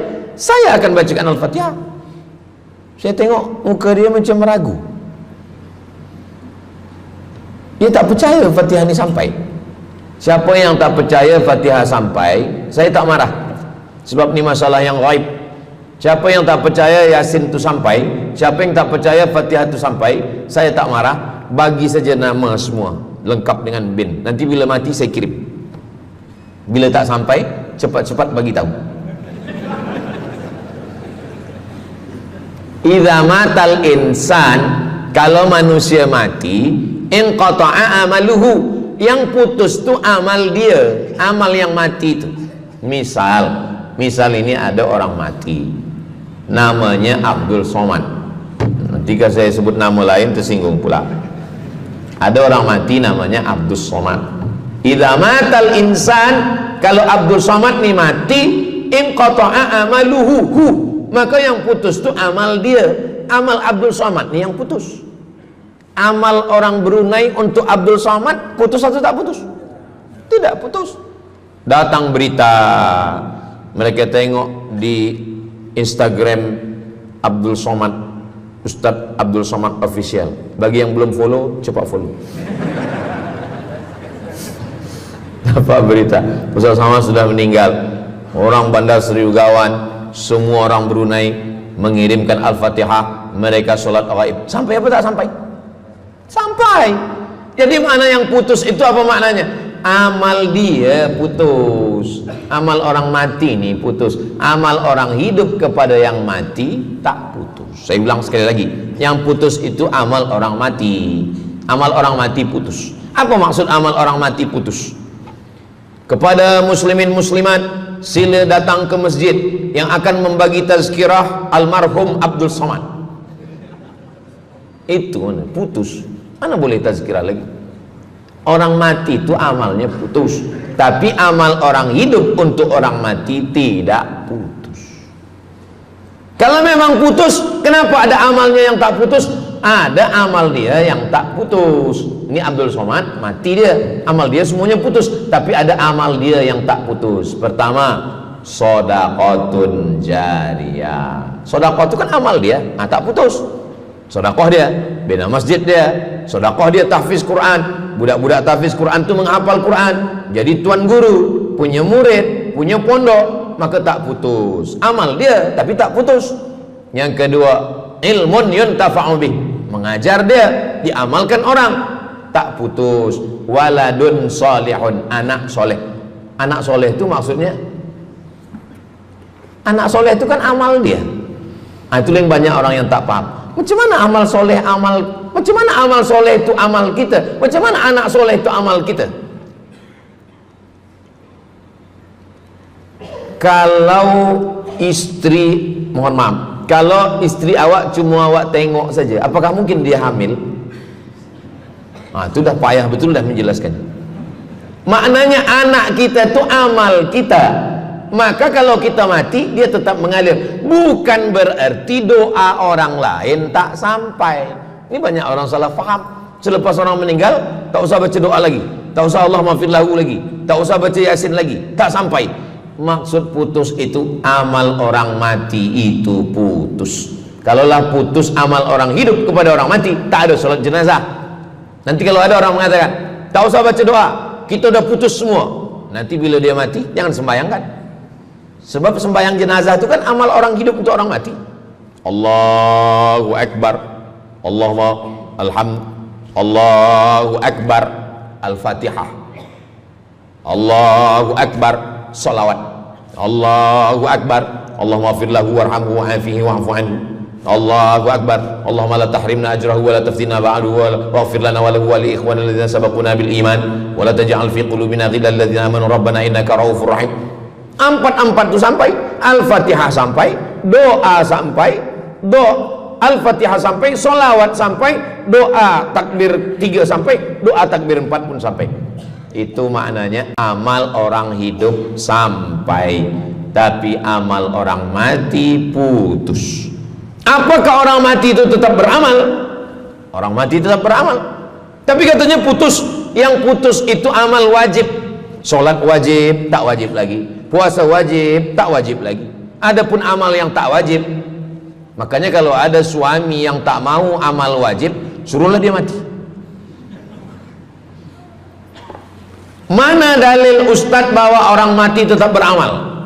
Waktu Nabi Muhammad SAW Isra Mi'raj, Nabi Isra Mi'raj, Nabi tengok Nabi Musa sholat di dalam kuburnya. Padahal Nabi Musa sudah meninggal. Itu menunjukkan orang meninggal pun beribadah, tapi ibadah dia tidak wajib lagi. Waktu sampai di Masjidil Aqsa, Nabi Ibrahim sholat, Nabi Musa sholat, Nabi-Nabi sholat, padahal mereka sudah meninggal dunia. Itu menunjukkan bahwa orang mati beribadah, tapi ibadahnya tidak wajib. Yang kita wajib ini hanya dari akil baligh sampai kita mati. Siapa yang wajib sembahyang? Akil baligh. Siapa yang wajib puasa? Akil baligh. Siapa yang wajib haji? Akil baligh mampu. Ada orang akil, ada orang baligh tapi tak akil. Umur 15 tahun, 20 tahun, 30 tahun, baligh, umurnya sampai tapi tak akil, tak ada akal. Rufi'al qalam, kertas, pena. Pena dia terangkat, tak mencatat. Ada 3 orang yang penanya tak mencatat. Yang pertama, anis sobi hatta yahtalim, budak kecil sampai dia mimpi akil balik. Yang kedua, anin naim hatta yastayqiz, orang tidur sampai dia terjaga. Yang pertama, budak kecil sampai akil balik. Maka kalau nak nakal waktu kecil itulah.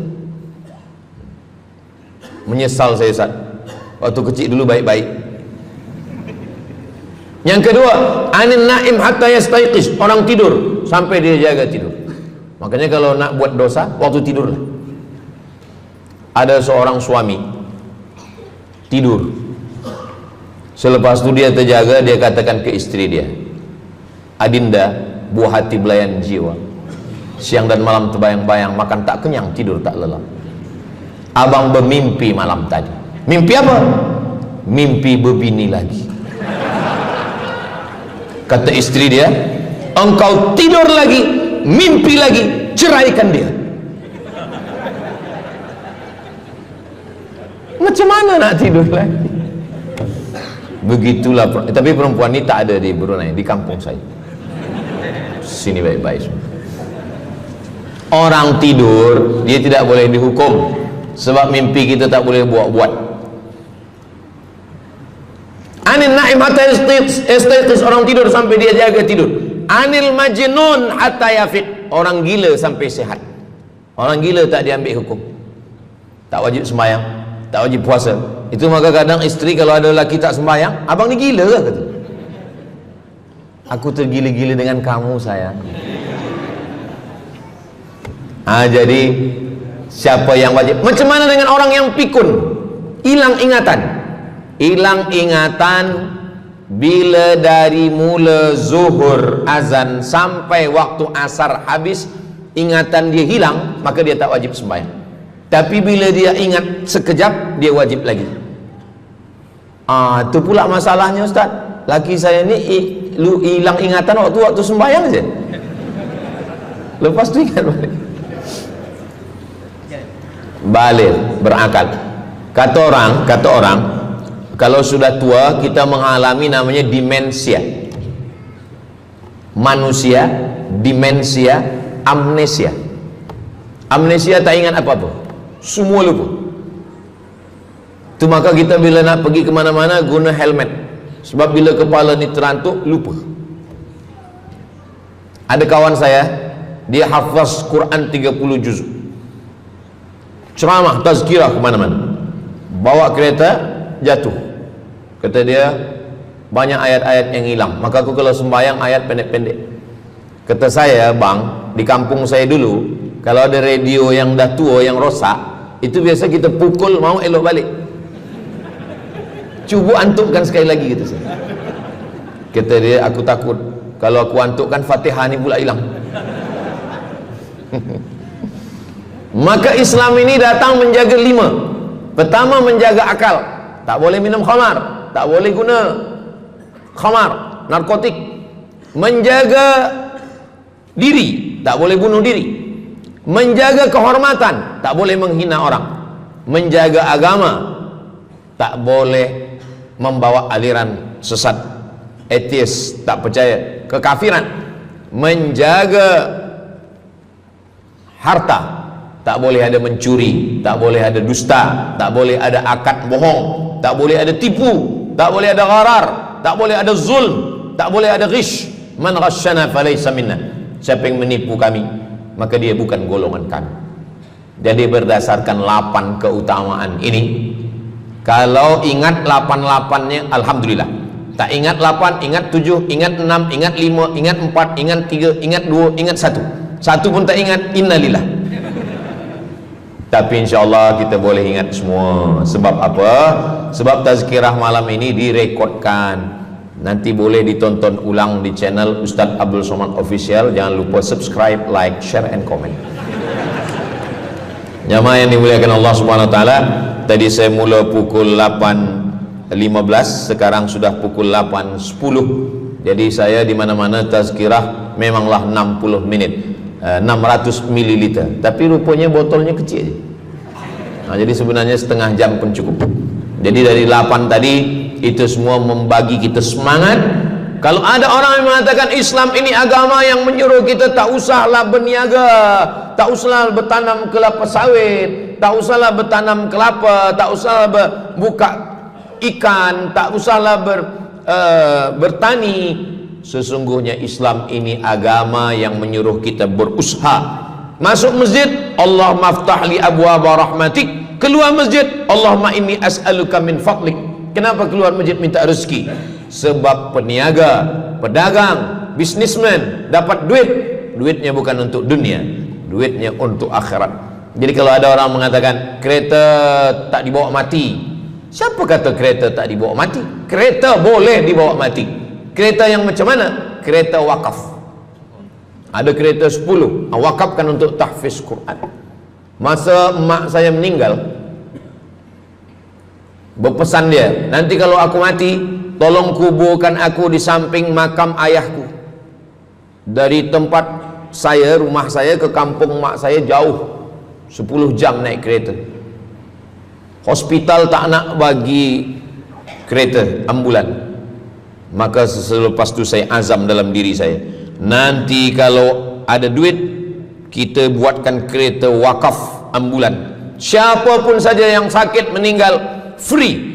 Alhamdulillah kami ada yayasan tabung wakaf umat namanya, 2 kereta ambulans sekarang. Siapapun yang sakit free. Naik kereta ni free, syaratnya 2, sakit mati. Alhamdulillah, sesiapa saja datang boleh. Jadi saya rasa sakit hati, dalam hati saya itu saya mesti azamkan, tekadkan ini. Begitu juga dengan tahfiz, guru-guru, cikgu-cikgu, pelajar-pelajar, buatkan kereta. Begitu juga dengan rumah. Apa kata orang? Untuk apa bina rumah elok-elok, rumah besar? Rumah tak dibawa mati. Rumah boleh dibawa mati. Rumah yang mana? Rumah tahfiz Quran. Assalamualaikum. Waalaikumsalam. Ustaz Abdul Somad. Betul. Saya ada rumah Ustaz, 9 bilik, 2 aras, parking lapang. Rumah siapa? Tak tahu. Ini rumah siapa Tuan? Tuan Haji. Rumah saya. Tuan Haji di mana sekarang? Saya di Surabaya, Ustaz Abdul Somad. Rupanya dia dulu kerja kilang minyak di Riau, Sumatera. Lepas pencen dia balik ke Jawa. Jadi rumah ni saya nak wakafkan. Wakafkan sekarang kami buat rumah tahfiz Quran. Pagi, petang, siang, malam orang hafaz Quran. Ini rumah boleh. Jadi kalau ada orang mengatakan tak usahlah cari harta banyak-banyak, harta tak dibawa mati. Harta dibawa mati dengan syarat diwakafkan, diinfakkan, disedekahkan. Yang paling tinggi zakat wajib. Di bawah zakat wakaf. Wakaf mesti ada 4. Orang yang berwakaf, orang yang menerima wakaf, harta yang diwakafkan, ada ijab dan qabul. Di bawah wakaf infak. Di bawah infak baru sedekah. Kenapa infak lebih tinggi daripada sedekah? Sebab infak adalah harta, sedangkan sedekah tak harta pun sedekah. Senyum itu sedekah. Makanya yang kalau ada box di depan masjid, box di tepi jalan, itu yang tepat ditulis box infak, jangan box sedekah. Sebab kalau box sedekah nanti orang senyum aja. Tabassumika fi wajhi akhika sedekah. Senyummu ke wajah saudaramu adalah sedekah. Tolong untuk dibaca Ustaz.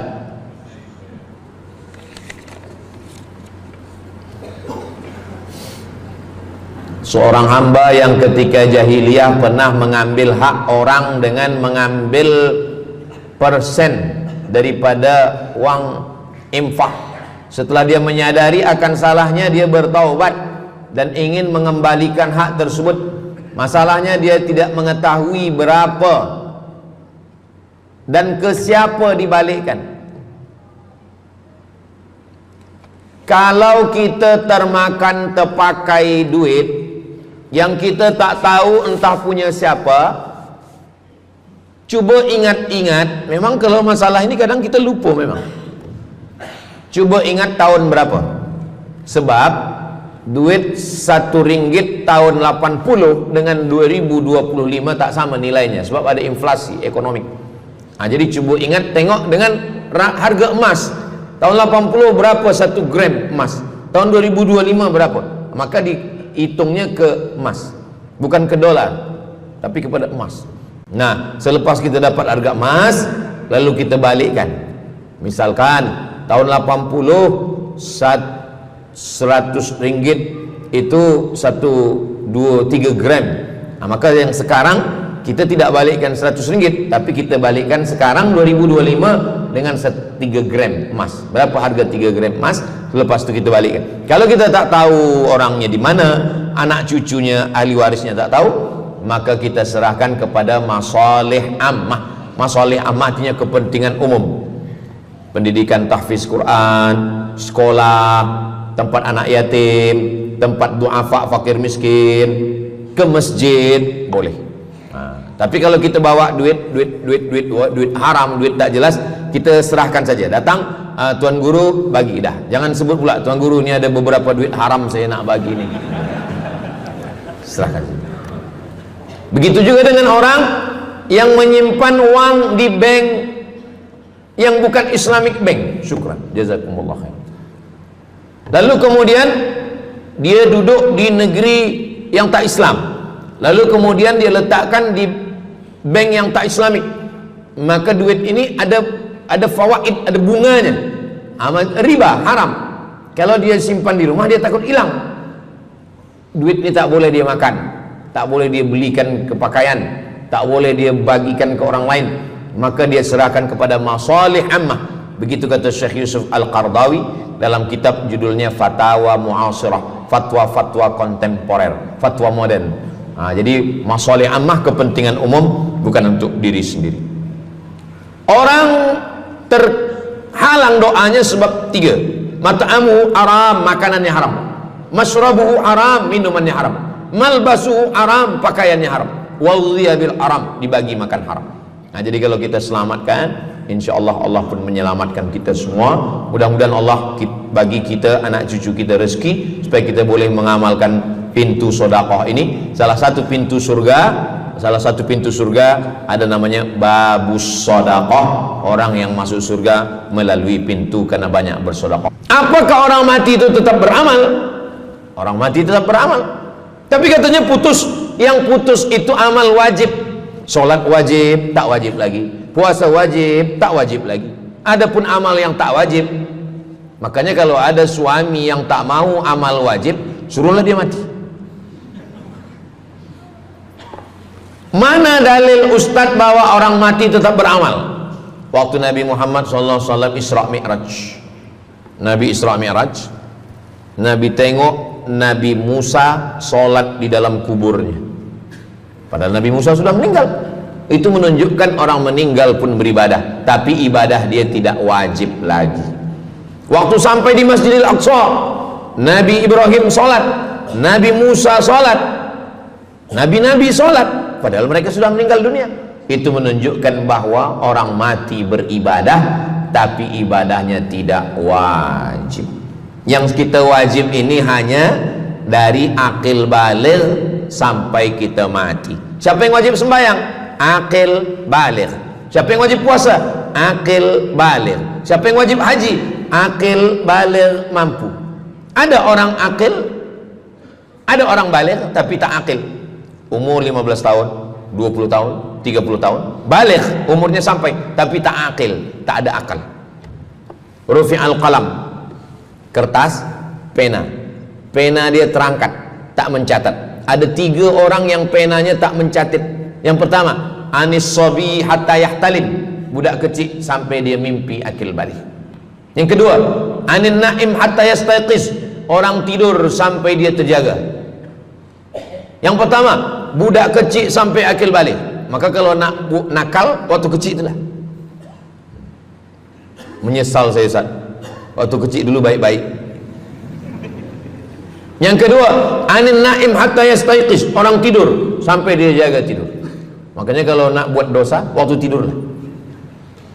Ada seorang suami tidur, selepas itu dia terjaga, dia katakan ke istri dia, Adinda, buah hati belayan jiwa, siang dan malam terbayang-bayang, makan tak kenyang, tidur tak lelap.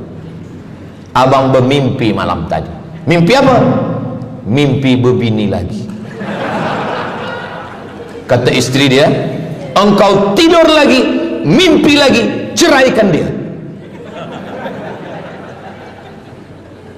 Macam mana nak tidur lagi? Begitulah. Tapi perempuan ini tak ada di Brunei, di kampung saya. Sini baik-baik. Orang tidur, dia tidak boleh dihukum, sebab mimpi kita tak boleh buat-buat. Anil naim hatta yastayqiz, orang tidur sampai dia jaga tidur. Anil majnun hatta yafiq, orang gila sampai sehat. Orang gila tak diambil hukum, tak wajib sembahyang, tak wajib puasa.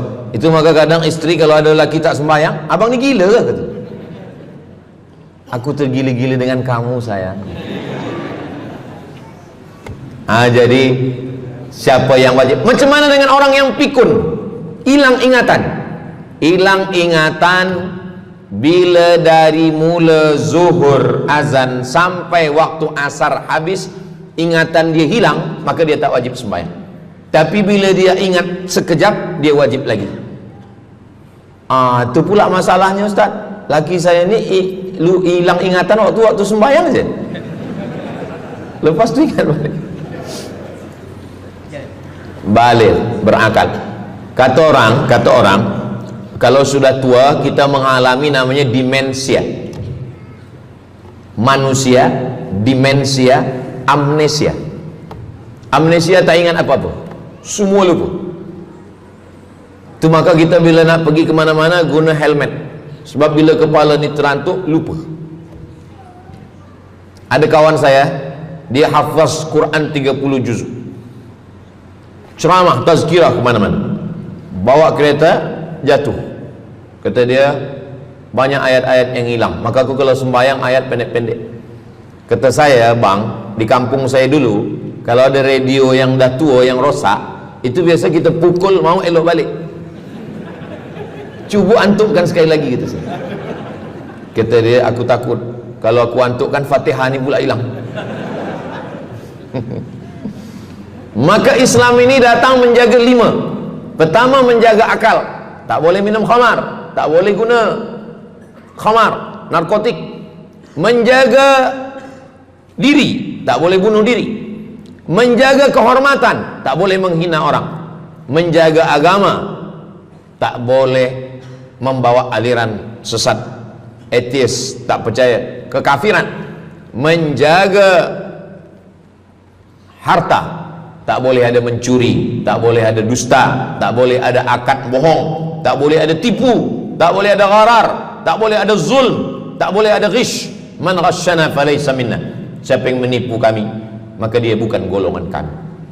Jadi berdasarkan 8 keutamaan ini, kalau ingat 8-8-nya alhamdulillah.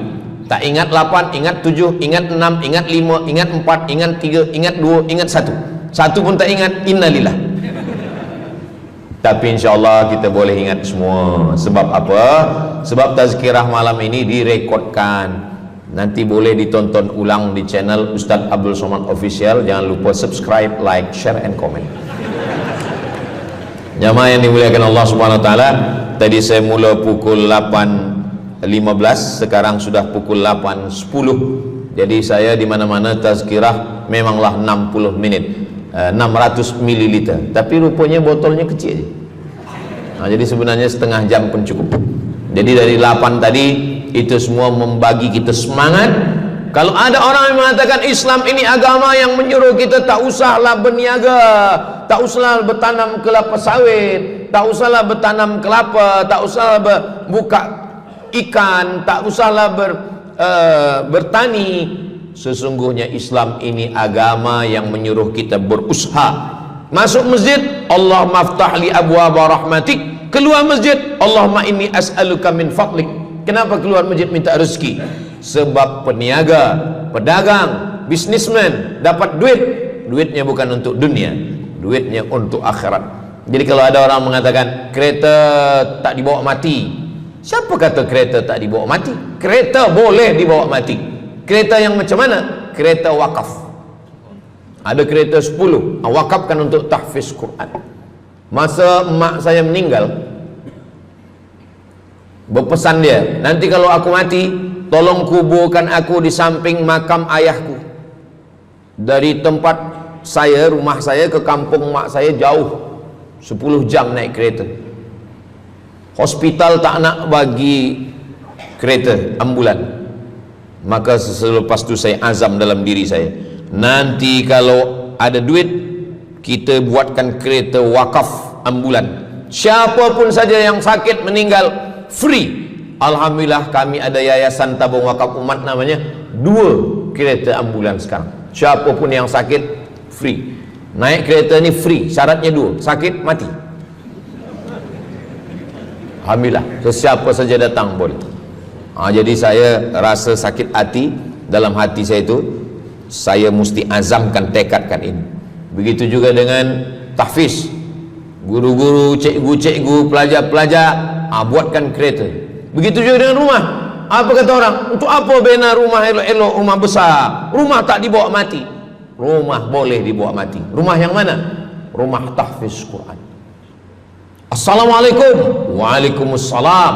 Ustaz Abdul Somad, betul, saya ada rumah Ustaz, 9 bilik, 2 aras, parking lapang. Rumah siapa? Tak tahu. Ini rumah siapa Tuan? Tuan Haji. Rumah saya. Tuan Haji di mana sekarang? Saya di Surabaya, Ustaz Abdul Somad. Rupanya dia dulu kerja kilang minyak di Riau, Sumatera. Lepas pencen dia balik ke Jawa. Jadi rumah ini saya nak wakafkan. Wakafkan sekarang kami buat rumah tahfiz Quran. Pagi, petang, siang, malam orang hafaz Quran.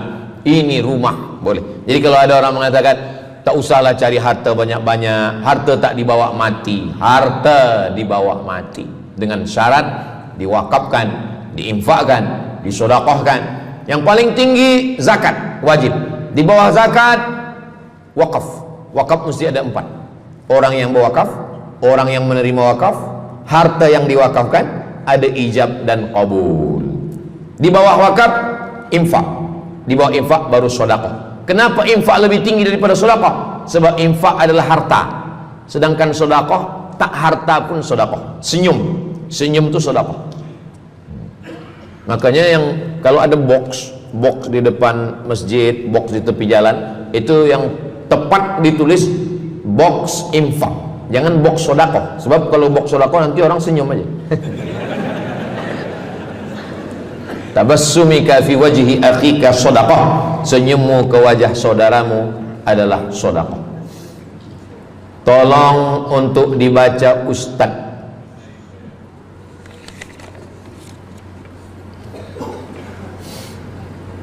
Seorang hamba yang ketika jahiliyah pernah mengambil hak orang dengan mengambil persen daripada uang infak.